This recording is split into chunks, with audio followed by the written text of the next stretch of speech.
তো দীর্ঘ সময় আমাদের পরিবহনে চাঁদাবাজি হচ্ছে, তো সেটা আমরা আসলে সহনশীল একটা অবস্থায় ছিল।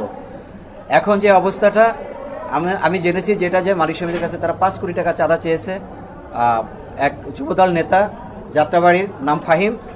তারপর থেকে আমরা গাড়িগুলি পাঠাচ্ছি যাত্রাবাড়িতে, কিন্তু আমাদের গাড়ি এ পর্যন্ত 25টা গাড়ি গ্লাস ভাঙছে, আমার 25টা শ্রমিককে মারধর করছে।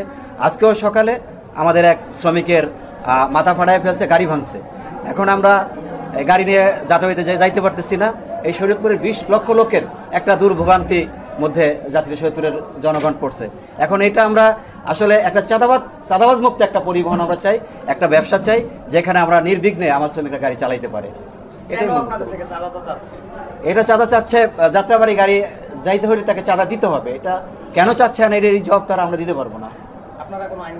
আমরা আইনগতভাবে চেষ্টা করতেছি। আমরা শরীয়তপুর জেলা প্রশাসকের কাছে আমরা স্মারকলিপি দিয়েছি, আমরা এসপি সাহেবকে বলেছি, ঢাকাতেও র্যাব ক্যাম্পে আমরা বলেছি, আর্মি ক্যাম্পে আমরা বলেছি, যাত্রাবাড়ি থানায় বলেছি। থানাটা ওভারটেক করে আমাদের যত কয়টা জায়গা ওভারটেক করে আমাদের গাড়ি যায়, প্রত্যেকটা থানাকে আমরা ইনফরমেশন করেছি যে এই ঘটনা ঘটতেছে। এই পর্যন্ত আমাদের 10 জন শ্রমিক আহত হয়েছে এবং 25টার উপরে গাড়ি ভাঙচুর হয়েছে।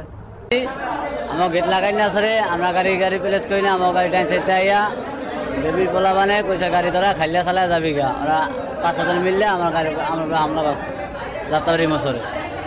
এই আমরা আয়া বসছি গাড়ি লিয়া মারতেছ মতন না, আমরা জায়গা আমার গাড়ি চালাই দেয় না, কইসা তোরা গাড়ি যখন প্লেস করবি না ওরা খাইলে যাবি গা গাড়ি লিয়া যাত্রাবাড়ি মশর।